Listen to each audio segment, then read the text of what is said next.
ఏం పేరు అప్లై చేసిన వాళ్ళ పేరు? నేనా? ఆ, ప్రవీణ్. అమ్మాయి పేరు ఏం పేరు? వీణా కుమారి. వీణా కుమారి. ఎప్పుడు అప్లై చేసినావు కళ్యాణ లక్ష్మి? మరో 2-3 నెలలే. అంతేనా?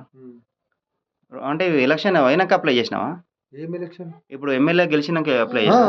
ఎమ్మెల్యే గెలిచినాక ఉండదు కదా అట్లా.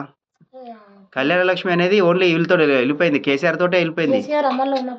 కేసీఆర్ అమల్లో ఉంటేనే కళ్యాణ లక్ష్మి పనిచేస్తుంది. రైతు బంధు, రైతు బీమా అనేది కేసీఆర్ సంబంధించి స్కీమ్ పెట్టి ఇంకా అమల్లో తీసుకోడు. ఇప్పుడు నువ్వు ఓట్లు వేసినావు, గెలిచినావు, అయిపోయాయి. కాంగ్రెస్ వచ్చింది కదా, వాళ్ళకి నువ్వు రైతు బంధు కానీ, రైతు బీమా కానీ, కళ్యాణ లక్ష్మి కానీ, షాదీ ముబారక్ కానీ, ఇవి అయిపోయినాయి స్కీమ్లు. నువ్వు మళ్ళీ 5 సంవత్సరాల దాకా ఓటేనికి వచ్చినప్పుడు అడుగుతావు తప్ప ఇప్పుడు నువ్వు అడుగుతే ఇస్తారా? కలుస్తారా నీకు మీ ఎమ్మెల్యే వీళ్ళందరూ? స్కీమ్ లేదు కదా, అది స్కీమ్ లేదు. వీడు ఇస్తా అంటున్నాడు కదా. లేదు. కళ్యాణ లక్ష్మి తులం బంగారం అంటే నువ్వు దగ్గర చాలా డబ్బులు కావాలి. మాట ఉంది అనుకుందాం. ఒక మనిషికి 2 లక్షలు అంటే రైతు నీకు రుణమాఫీ చేస్తలేడు కానీ ఇప్పుడు ఇస్తాను వాగ్దానం ఇచ్చే కదా. మరి ఇట్లా వాగ్దానం ఇచ్చినా అయిపోయింది కదా. 2 ఎలక్షన్లు ఉన్నాయి. ఎమ్మెల్యే, ఎంపీ ఉండే. ఎమ్మెల్యే అయిపోయింది, ఎంపీలు అయిపోయింది. ఇప్పుడు మళ్ళీ ఏముంది, సర్పంచ్ గెలిస్తే గెలువు, పోతే పో అంటాడు తప్ప ఆడ నీకెందుకు పెడతాడు? అది ఊరికి సంబంధించిన విషయం. అది ఎంపీటీ జెడ్పీటీస్ అనేది ఊరు రాజకీయం. ఇప్పుడు స్టేట్ రాజకీయం, మన తెలంగాణ రాజకీయం అంతా కేసీఆర్ తోటి పోయినాయి. ఏం పోయినాయి కేసీఆర్ తో? రైతు బంధు, రైతు బీమా, కళ్యాణ లక్ష్మి అన్ని పోయినాయి. కేసీఆర్ కిట్ అన్ని పోయినాయి. కేసీఆర్ ఉంటుండే, కేసీఆర్ లేడు కాబట్టి అవి ఇయ్యడు. కేసీఆర్ నడకపోంటారు పోతే. బడ్జెట్ ఉన్నా లేకున్నా 2-3 మాటలు పంచేగా. ఎట్లా ఎమ్మెల్యే గెలిచినాక చెక్కులు ఇచ్చిండా? ఏ లేదు, అవన్నీ హోల్డ్ అయిపోయినాయి పైసలు. ఏ ఆదాయం అయిపోయింది ముందు. అది అప్పుడు నువ్వు డిసెంబర్ కంటే ముందు ఉన్నాయి చెక్కులు ఇచ్చారు, అయిపోయింది. ఇప్పుడు నువ్వు అప్లై చేసిన ఇప్పుడు రావు. ఇప్పుడు ఒక్క చెక్కు కాదు, నువ్వు కరెంట్ కూడా కట్ చేసేప్పుడు కెరోసిన్ వస్తుంది. నెక్స్ట్ ఇప్పుడు కరెంట్ కట్ చేస్తుండా? ఎందుకు కరెంట్ కట్ చేస్తుందో తెలుసా? చెప్పు. ఆడ డబ్బులు కట్టట్లేదు కరెంట్ ఆఫీసులకి. ఏమంటారు, ఎక్కడైతే కరెంట్ ఇక్కడ ఉత్పత్తి అవుతుందో అక్కడ డబ్బులు కట్టకపోతే కట్ చేసి పడేస్తారు కదా. ఇది కూడా అంతే. ఇప్పుడు నెక్స్ట్ కిరోసిన్ వస్తుంది కంట్రోల్ బియ్యంలో. కంట్రోల్ ఇస్తుంది కదా బియ్యం, రేషన్ బియ్యం. ఆడ కిరోసిన్ వస్తుంది. దీపం వెలిగించుకోవాలా, కరెంటు పోగానే దీపం వెలిగించాలా, బత్తి తీసుకొచ్చుకోవాలా. అంతే తప్ప నీకు ఏ స్కీములు ఉండవు. కేసీఆర్ ఉన్నంత వరకు మాత్రమే ఆ స్కీములు పనిచేస్తాయి. కేసీఆర్ తెలంగాణలో లేడు ప్రభుత్వంలో, ఇప్పుడు ఆ స్కీమ్ పనిచేయదు. లేదు ఇక పెట్టాడు. ఎందుకు పెడతాడు? నీతో ఏం పని? ఇప్పుడు నీతో 5 సంవత్సరాల దాకా ఏమైనా పని ఉందా వాళ్ళకి? చెయ్యడాడు. ఇప్పుడు చేసేటోడు ఉంటే నీకు జనవరిలో చేయాలా అనుకో, అయిపో అప్పుడు అనుకుందాం. ఇప్పుడు నిన్న మొన్న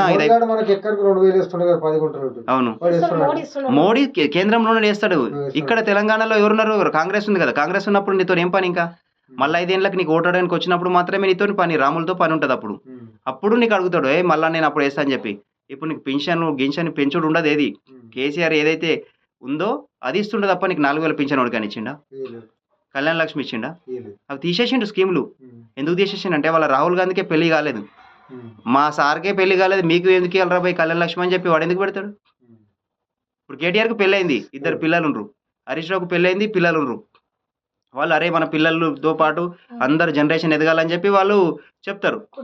కుటుంబ పరిస్థితి తెలుసు వాళ్ళకి, కష్టం తెలుసు, సుఖం తెలుసు. కాబట్టి వాళ్ళ స్కీమ్ తీసుకొచ్చారు. కళ్యాణ లక్ష్మి అంటే 1,00,000 రూపాయలు ఇవ్వాలన్నట్టుగా. పెళ్లి చేస్తే ఏం ఖర్చులు ఉంటాయని తెలుసు వాళ్ళకి. రాహుల్ గాంధీకి పెళ్లి కాలేదు కాబట్టి వాడేం పట్టించుకుంటాడు? మా వానికే పెళ్లి కాలేదు రా భయ్, మీకెందుకు ఇస్తాం మేము కళ్యాణ లక్ష్మి అని చెప్పి వాడు కట్ చేసి పడేసి తీసేసి ఆ స్కీమ్ తీసేసి ఇయ్యాడు పైసలు. మోడీ అంటే కేంద్రంలో ఉంటాడు కాబట్టి ఆయన ఖచ్చితంగా ఇవ్వాల్సిందే. పెట్టిండు దాని మీద అవి డబ్బులు వస్తాయి. అవి నిన్ననే అయిపోయింది. తెలంగాణ అనేది డెవలప్మెంట్ ఓన్లీ కేసీఆర్ ఉన్నంత వరకు మాత్రమే డెవలప్మెంట్ ఉంటుంది. కేసీఆర్ రాజకీయాలకి వెళ్ళి తప్పుకుంటే ఇక్కడ నువ్వు తెలంగాణలో డెవలప్మెంట్ ఉండదు. గతం ఏమంటారు, ఒక 30 ఏళ్ల కింద ఎట్లయితే రాజకీయం ఉండనో, కరెంటు పోవడము, వాడు వీడు కొట్లాడితే అనుకొని పోలీస్ స్టేషన్లో పోటీ తిరగడము, ఇవన్నీ స్టార్ట్ అవుతాయి. నిజాయితీ ఉండదు. ఎవరు?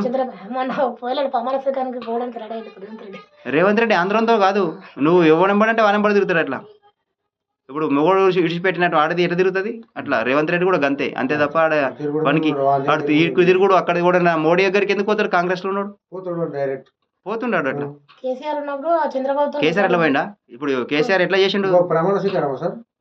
ఈ రోజు చంద్రబాబు ప్రమాణ స్వీకారం అయిపోయింది. దాని పని స్కీములు ఏమి ఇంప్లిమెంట్ కావు. నువ్వు ప్రభుత్వంలో ఏం నమ్మదు. ఎప్పుడైతే కాంగ్రెస్ కు కట్టుకోతున్నావో ఈడ కట్క ఆరి పీకింది అంతే. కరెంటు పీకింది ఆడ కట్టుకొచ్చి నువ్వు కాంగ్రెస్కి, ఈడ కరెంటు పీకింది. అట్లుంటుంది వ్యవస్థ.